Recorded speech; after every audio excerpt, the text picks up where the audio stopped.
Hi, I'm Eric Siegel, and this is a tour of my O-scale layout. This is the main room of the layout. The main table here is 25 by 8. There are two other little sections here. This connecting section is about a 3 by 3 section, which connects the main table to this extension part, which is about 11 by 3. The thing that I really wanted to have in the main room here was a yard area. I wanted to have a classification yard, an engine terminal, and an engine service facility. And I also wanted to have a cat, and that's my cat. She likes to hang out on the way out and get her fur all over the tracks. Around the yard area, there are 3 circles of track. I really didn't want to have circles around so much, but I had to do it because of the space that I have, and in order to get some sort of semi-prototypical action in the yard. These first 2 loops here are the main line, and the third loop here is the yard lead. When a train is ready to come into the yard, it pulls off the main into the yard lead. The yard lead is this third track here that comes all the way around, and when it gets back here, it splits off into the 2 yard areas. The yard lead also continues as that third inner circle, and it comes all the way around back to itself where it started. That allows switchers to run around a train and all sorts of other flexibility that you might need in a yard. Back here where this splits off into the yard areas, the first area is for the engines. This is an Atlas over turntable. It has 14 stalls. They are all powered and they all work. The turntable works. If the engine is not ready to go into the turntable yet, it can come on this track here, and it comes back here to the engine service facility. The first track here where you see these 2 black Weaver engines, that's going to be a fuel area where the engines can gas up. The other back tracks there are going to go into a diesel service facility where they can get some work done if they need. If it's not an engine, then it's a freight car, and it gets pushed into these classification tracks. There are 5 classification tracks here. There is a 6th one on the back side behind those twin stacks. You can't really see it from this angle. That's probably going to be used to store cabooses or maintenance of way equipment or any other random stuff that needs to go there. Just an auxiliary storage track. But the heart of the classification yard are these 5 tracks here. Outside of the yard area, we've got these 2 main lines that I was telling you about earlier. I put this tunnel portal here just kind of show you that a lot of these mainline loops are going to be enclosed in tunnels. I'm doing that for a couple of reasons. The first one is obviously to get more scenery and get an upper level where I can put some additional trains and additional scenery. The other reason is to kind of hide the fact that these are circles. I really didn't want to have these 3 big loops of track, but I had to do it because of the space restraints.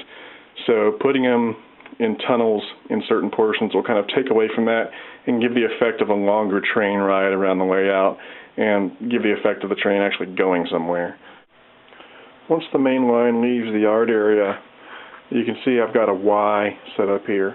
Most of this Y will be enclosed in tunnels and in mountains, so you probably won't be able to see much of it once the layout is complete, but it will be there for me to turn trains around and so forth.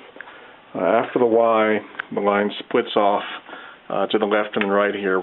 The left line goes into the first back room, which we'll get to in a little bit. We're going to follow this line to the right, which comes around here to this 11 by 3 table, and there you can see it goes into the hallway room. Off of this line here, I've got a industrial siding where there'll be some sort of industry at some point. Coming from the main room through this tunnel, we're now in the hallway room, and as you can see, there's not a whole lot of table space in this room.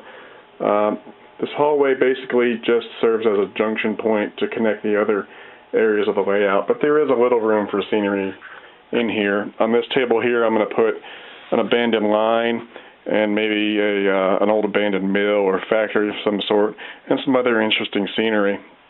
We've also got this swing bridge over here, which I will get to in a couple of minutes, and then there's another narrow table over there, which we'll get to in a few minutes. But following the line, when we come through this tunnel, just come through here, and then we're going to go through another tunnel, which goes into the first back room. As we come through that tunnel, we come into the first back room onto this small 5x6 table. The track comes through the tunnel, and then basically comes around for a minute, and then goes right back into the hallway room. But before it does that, there's a siding that comes off of it where I'm going to put some sort of industry. Over here, there may be some sort of junkyard area. I'm not entirely sure yet, but that's what I'm thinking of right now. And then the areas where you see the tunnel portals that are cut into the walls, those are going to be covered up, of course, by mountainous kind of terrain and a tunnel portal of some sort. And then the area between those tunnel portals will be raised up, and then I'll have some more scenery up on there.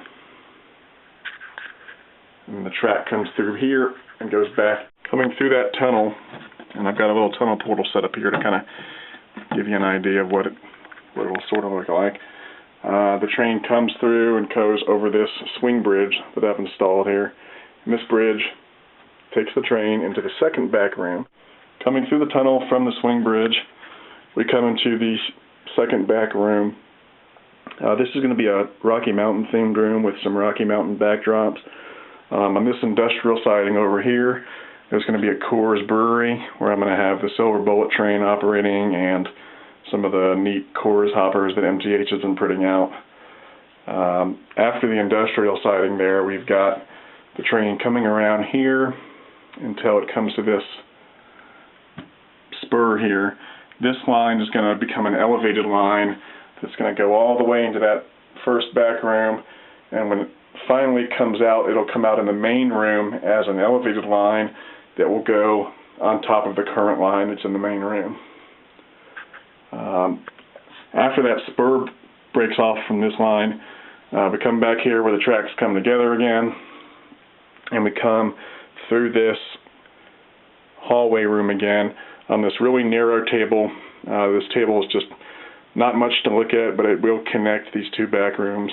Like I said, this track here is going to be that elevated line that will eventually go back into the main room. This is the track, that's the main level track that we've been following, and it's going to come through here. We're back into the first back room. Train's coming around this way. We're going to have a ravine or something around here. And then we come this way where we've got another industrial siding. I'm not sure exactly what kind of siding we're going to have here. Might be a mine or something. That station is just there temporarily. It doesn't mean there's going to be a station there. I just put it there. And then the line comes back through onto this narrow table here, and then back into the main room where the yard and everything is at again. We're back in the main room again.